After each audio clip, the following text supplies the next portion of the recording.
안녕하세요. 번은자 시사TV 번은자입니다. 오늘도 윤석열 정권 정치검살 주작기속 의혹 진상규명 국정조사 특별위원회 정말 이름이 너무 기네요. 앞으로 국조라고 하겠는데 국조가 지금 실시되고 있죠. 정말 근데 오늘은 이제 이원석 검찰총장을 비롯해서 송경호 등 전직 검찰 출신 증인들이 다수 참석해서 증언을 하고 있는데 한마디로 너무 뻔뻔합니다. 증거가 없는 그런 내용에 대해서는 너무나 뻔뻔스럽게 그렇게 이야기를 합니다. 얼마 전에 박상영이가 국정조사에서 2번이나 증인 선서를 거부해서 쫓겨났죠. 그 이유가 있죠. 그 전에 이 사람 증인 선서 거부 안 했어요. 그런데 녹취록이 있으니까 증인 선서를 거부하지 않습니까? 사실 우리 국민들에게 또다시 듣기 평가를 실시하고 있죠. 윤석열이가 바이든 날리면 정말 말도 안 되는 듣기 평가를 실시하더니 박성희가 명백하게 나온 녹취록 내용도 이거는 문맥이 우리가 그 맥락을 보면 다른 얘기다라고 이렇게 또 우리 국민들을 호도하고 있습니다. 우리 국민들이 바보입니까? 녹취록을 들으면 이게 무슨 내용인지 모릅니까? 근데 만약에 이 녹취록이 없었다면 이 사람 말이 다 사실인 것처럼 지금 증거가 없는 그런 내용에 대해서 국조에서 검찰 출신 증인들이 말하는 것처럼. 근데 이미 박성영이는 이 사람의 상관이었던 김영남과 증언이 불일치하고 있잖아요. 이 사람은 마치 상관들에게 보고하는 것처럼 얘기했지만 김영남은 이런 녹취록 내용에 대해서는 보고 못 들었다 이렇게 얘기하고 있잖아요. 그러니까 자기들이 입장이 곤란할 때는 모르겠다고 얘기하는 겁니다. 그리고 난 다음에 그러니까 자기들끼리도 의견이 맞잖아요. 둘 중에 하나는 거짓말하고 있죠. 수사를 통해서 밝혀내야 될 겁니다. 이런 식으로 정말 이 인간들 모습 보면 만약에 이런 명백한 녹취록 같은 증거가 없으면 모든 사람들 다 호도할 수 있는 그런 사람들이에요. 정말 시험을 잘 치르는, 그러니까 이것도 하나의 시험이라고 생각하면 이 국조에서 증언을 너무나 잘 해내는 그런 모습이 보입니다. 저는 이 모습을 보면서 정말 우리나라 최초의 TV 토론의 모습이 떠오릅니다. 그때 최초의 TV 토론이 김대중 대통령과 이해찬과의 TV 토론이었는데, 김대중 대통령은 정규 대학교 교육을 받지 못했던 그런 분이죠. 그러나 누구나 아는 것처럼 100년에 한 번 나올까 말까 하는 천재죠. 사실 김대중 대통령이 집권 시기에 했던 모든 일들이 단순히 그때 당시가 아니라 지금까지도 우리에게 영향을 미치고 있어요. IT는 이제는 더 이상 말할 것도 없고, 그래서 지금, 우리가 반도체는 김대중 대통령 이전에 시작됐지만, 김대중 대통령이 확고하게 만든 IT 인프라 때문에, 그 뒤에 반도체를 이용해서 스마트폰이라든지, 이런 각종 인터넷으로 만든 많은 그런 유무형 또는 하드 또는 소프트웨어 측면에서 대한민국의 먹거리가 해결되지 않았습니까? 이거에 대한 기반이 김대중 대통령이 확고하게 만들어 놨던 거죠. IMF에서 완전히 망했던 나라를 그때 당시에는 IMF 환란 때문에 우리가 이제 IMF로부터 외환을 긴급 투여를 받으면서 우리나라에는 돈이 없기 때문에 IMF에 의해서 경제 주권이 넘어간 시기였단 말이에요. 그렇기 때문에 그 전에 아무리 IT 인프라를 만들겠다는 그런 생각이 있었더라도 돈이 없기 때문에 할 수가 없었어요. 그러나 그 쪼들린 상태에서도 김대중 대통령은 과감하게 IT 인프라를 실제로 확장하는데 그 쪼든 돈을 갖고 그 정책을 밀어붙였던 거죠. 그렇기 때문에 지금 우리가 먹고 사는 겁니다. 그리고 한두 가지 아니고 문화 개방을 또 일본 문화 개방하면 이제 일본 문화가 우리나라를 지배할 것이다 이렇게 했는데 오히려 반대로 그것이 이제 한류의 시작이 돼서 지금 전 세계 문화 강국으로서의 대한민국은 김대중 대통령의 과감한 문화 정책 때문에 있었다. 지원은 하되 간섭하지 않는다. 근데 그 뒤에 있는 정권들 오히려 간섭은 한데 지원하지 않는다. 거꾸로 정책을 폈으니까 한동안 우리 문화가 위축됐던 때도 있었잖아요. 이런 천재입니다. 김대중 대통령은 최근 한두 가지가 아니니까 말할 수도 없는데 우리 사람들이 김대중 대통령의 가장 중요한 업적 중에 하나인 햇빛 정책을 아직 그걸 오해하는 사람들이 많은데 사실 햇빛 정책은 군사적인 측면에서 정말 대단했던 거예요. 왜냐하면 개성이라든지 또는 금강산이 북한으로 보면 군사 요충지입니다. 근데 그 지역에 개성공단 만들고 백두산 금강산 관광을 지역을 만들어 놓으니까 그 지역에 있는 군대를 뒤로 후방으로 후방으로 뒤로 후방으로 가게 만들어 한 게 아닙니까? 그러니까 당연히 대한민국의 군사적인 어떤 안전이 보장되게 되는 거죠. 그것을 잘 모르는 사람들이 너무 많고, 또 가장 대표적인 것은 최근에 탈북한 외교관의 증언을 들어보니까 이 김대중 대통령의 햇빛 정책 때문에 대한민국의 물품들이 많이 북한으로 갔잖아요. 예를 들어서 쌀 같은 거. 근데 그 쌀 포대에 대한민국이라는 이름이 있었답니다. 그러니까 그 전에는 북한 사람들이 대한민국을 몰랐대요. 그래서 모르는 사람도 있었다는 거예요. 그래서 뭐 남쪽 지방 또는 뭐 남조선 뭐 이렇게 얘기했지 대한민국이라고는 몰랐는데 쌀 포대에 그대로 대한민국이 나오니까 그때서야 비로소 남쪽에 있는 나라가 대한민국이었구나 라는 걸 알았다는 거예요. 근데 그런 식으로 대한민국의 그것 때문에 우리가 지원을 하다 보니까 장마당 같은 게 있게 되고 그러다 보니까 어떻게 됐어요? 남쪽이 잘 살고 있구나. 남쪽 물건들이 좋구나라는 걸 그때부터 인식하고 그때부터 뭐 드라마라든지 이런 걸 다 보게 되는 거죠. 그 결과 어떻게 됐어요? 우리가 남쪽하고 통일을 하면 우리가 그래도 먹고 살 수 있구나. 이런 그 동경이 생겨났다는 거야. 그래서 지금 그 결과가 뭐냐면 만약에 이런 식의 정책이 굉장히 지속됐으면 되돌릴 수 없는 상황이 됐을 가능성이 굉장히 높습니다.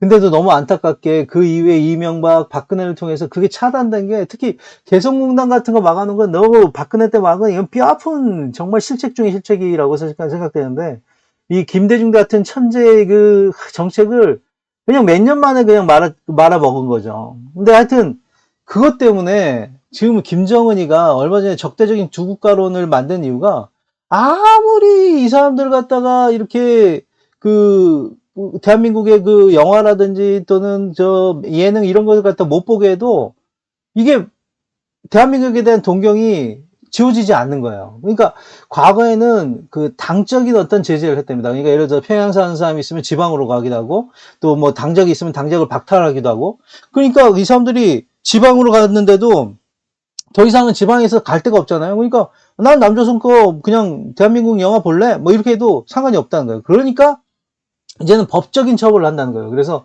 공개적으로 청하고 그렇게 해야지 남쪽에 대한 동경을 안 하게 된다고. 근데 그것도 안 되니까 이제 적대적 두 국가론이라는 걸 김정은이가 이렇게 들고 나왔다는 겁니다. 그러니까 그만큼 이 김대중 대통령의 정책은 뭐 5년 10년이 아니라 50년 100년을 내다보는 그런 정책을 하는 사람이니까 이건 뭐 어떻게 보면 천재죠. 우리가 뭐 천재는 사실 이래요. 우리가 바둑 같은 거 두다 보면 진짜 바둑 잘 두는 사람은 자기가 몇 수를 내다본다는 걸 안 해도 몇 수를 내다보는 수를 두는 겁니다. 그러니까 실력이 없는 사람은 당장 뭔가 자기가 얻을 수 있는 것처럼 보이지만 한 중반 이후로부터는 자기가 다 먹히는 것을 느낄 수 있는 거죠. 근데 그런 김대중 대통령하고 이해창이 TV 토론을 하는데 정말 이해창은 시험을 잘 봤던 사람 아니에요? 명무대 나오고 사법고시 패스하고 그러니까 질문을 하면 딱 시간 안에 그걸 조리 있게 말을 잘하는 거예요. 근데 김대중 대통령은 이런 천재지만 시간을 2시간, 3시간 이렇게 얘기하면 그 얘기를 엄청나게 잘 풀어내는 사람이지만 시간 안에 문제를 푸는 그런 연습은 안 됐던 사람이니까 늘 자기 말에 중간이 끊기면서 어떤 질문에 대한 대답을 완벽하게 하지 못하는, 그러면서 계속 시간을 쫓기는 그런 모습을 제가 기억하는데 너무 눈물겨웠어요. 이 천재에 대해서 이런 식으로 시험 보듯이 TV 토론하는 게 맞는 것인가. 여기에 대한 굉장히 안타까움이 그때 있었던 기억이 나는데 지금 이 검사들의 국정조사 모습을 보면 참 이 인간들은 시험 잘 친다. 정말 뺀질뺀질하게 뭐 시험에는 여러 가지 종류가 있잖아요. 우리가 그 필독고사도 있지만 면접도 시험 요즘 많이 보잖아요. 근데 이 인간들 보면 면접도 너무 잘합니다. 진짜 진정성 있는 것처럼 느껴져요. 이런 인간들 면접 보면 누구나 뽑고 싶을 정도로 면접을 잘합니다. 그러나 이 인간들하고 술 한잔 먹고 대화를 하다 보면 인간 쓰레기 같은 인간들이 많아요. 근데 면접은 전혀 다른 얼굴로 면접을 하는 거죠. 이런 모습을 저는 국조를 통해서 봤습니다. 그래서 참 이 인간, 근데 이제 과거에는 우리 시민들이 많이 속았죠. 그러나 이제는 윤석열이라는 괴물을 통해서 이 검찰의 검사들의 실체를 보게 된 거 아닙니까? 그래서 더 이상 이제 대한민국은 검찰이 지배하는 나라가 될 수 없구나라는 생각을 가졌어요. 사실 이제 MZ 세대들은 잘 모르겠지만 몇 년 전까지만 해도 한 20년 전, 30년 전까지만 해도 대한민국에서 군인들이 대한민국을 지배하던 시대가 있었어요. 박정희, 전두환, 30년 이상을 대한민국을 지배했었잖아요. 그런데 지금은 군인들이 대한민국을 지배한다는 걸 상상할 수 있습니까? 완전히 이 역사에서도 굉장히 오래된 일처럼 떠오르잖아요. 근데 지금은 검찰이 대한민국을 지배하고 있잖아요. 근데 몇 년만 지나도 아마 제가 보기에는 한 2, 3년만 지나도 과거에 검사들이 대한민국을 지배했었던 때가 있었다라는 것을 역사의 뒤안길처럼, 역사의 그 추억처럼 느낄 때가 있는 것 같습니다. 이 국조에서 이 정말 뻔뻔스럽게 답변하는 검사들의 모습을 보면서 시험을 굉장히 잘 치른 인간들의 그런 그 말로를 보는 듯한 그런 느낌이 들어요. 그래서 오히려 안쓰러운 생각도 듭니다. 이 인간들의 이제 말로를 보는 것 같은 그런 느낌이 듭니다. 이제 마지막 이제 검찰은 국민들에 대해서 이제 아무리 위선적인 모습을 보이더라도 국민들이 실체를 알기 때문에 윤석열이라는 인간이 얼마나 실력이 없고 무능한지 그걸 알고 있기 때문에 검찰 권력은 더 이상 대한민국을 지배하기는 어려울 겁니다. 이제 마지막 남은 우리나라의 기득권 세력이 있어요. 바로 뭡니까? 사법 세력이죠. 그러나 이제 이 사법 세력에 대해서도 이제 국민들은 실체를 알기 시작했어요. 윤석열을 통해서 검사의 실체를 알았다면 얼마나 무능하고 얼마나 실력이 없는지 알았다면 재판 중계를 통해서 판사들의 이 무능함도 우리가 보게 된 거죠. 정말 명문대를 가기 위해서 10대 때 최선을 다해서 공부하고 또 사법고시 패스할 때까지는 상당히 공부를 열심히 했죠.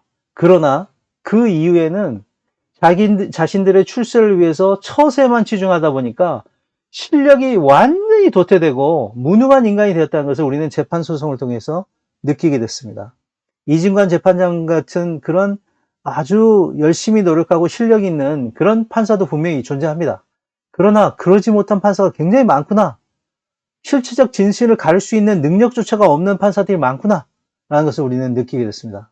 가장 대표적인 인간이면 누굽니까? 조희대죠. 이 사람이 지금 대법원장인데 헌법에 대한 이해가 돼 있습니까?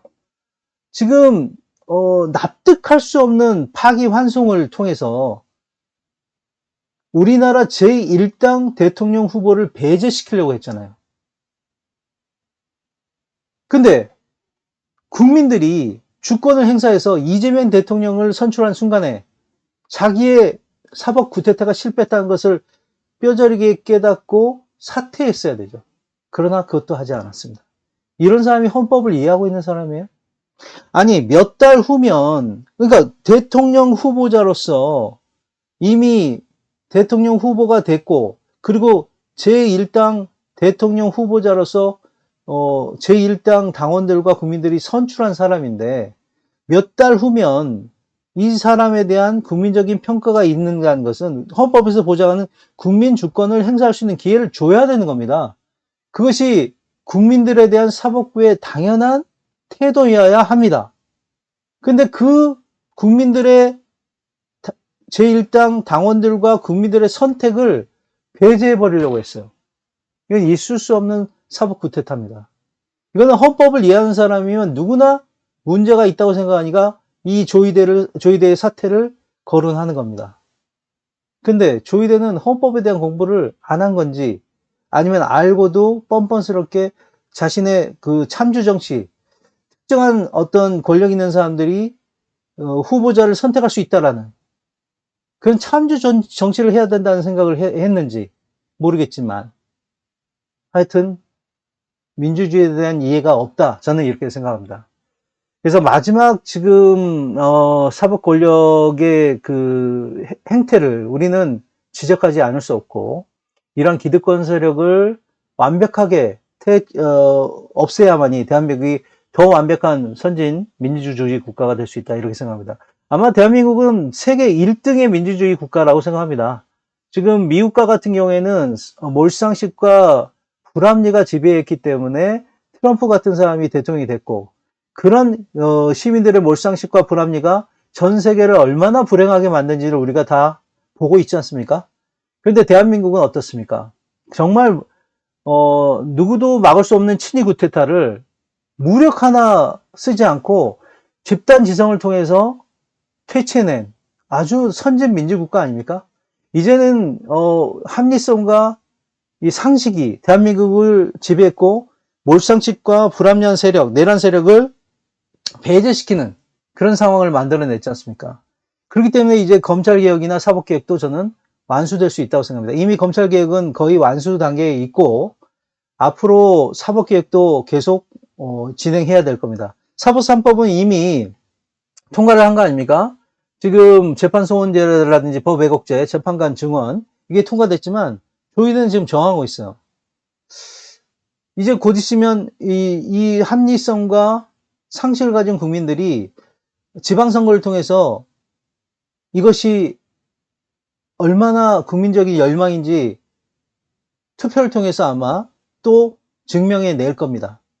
실제로 이 사법 3법이 통과됐지만 이재명 대통령의 지지율이라든지 이걸 통과하는데 그 선도적 역할을 하는 민주당의 지지율은 고공행진을 하고 있잖아요. 그것이 국민 의사를 반영하고 있다고 저는 생각합니다. 그런데 이번에 지방선거를 통해서 그것을 확인하게 된다면 이제 사법개혁은 더 빠른 속도로 진행될 겁니다. 그러면 이제 사법부는 어떻게 해야지 그나마 있는 아주 작은 권위도 유지할 수 있나? 1번, 조희대가 빨리 사퇴해야 됩니다. 사법부 내부에서 조희대 사퇴를 빨리 종용해야 됩니다. 이제 지방선거가 끝난 다음에 이렇게 하면 그땐 또 너무 늦어요. 그러고 난 다음에 사법부 자체에서 혁신적인 개혁안을 만들어내야 됩니다. 그거 안 난다. 지방선거 이후에 하겠다. 그러면 늦습니다. 그럼 이제 어떻게 되느냐. 조희대 탄핵은 시작이 될 거고 사법 3법 개혁은 또 가장 최초의 사법개혁의 법률적인 처리가 될 겁니다. 그 이후에 지속적으로 사법개혁은 진행될 거라고 생각합니다.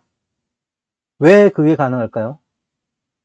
바로 대한민국 국민은 합리성과 상식을 가지고 있는 국민들이기 때문에 그것이 가능할 겁니다. 이제 마지막 대한민국의 기득권 세력인 사법 개혁을 하게 된다면 대한민국은 세계 그 어떤 나라도 넘볼 수 없는 선진 민주주의 국가가 될 거라고 생각합니다. 미국의 그 불합리와 몰상식이 지배하는 그 시민들과 너무나 다르게 대한민국은 합리성과 상식을 지배하고 있는 세력이 다수를 이루고 있다는 것이 너무나 다행입니다. 오늘은 여기까지 하도록 하겠습니다. 여러분들 너무 긴 시간 들어주셔서 감사합니다.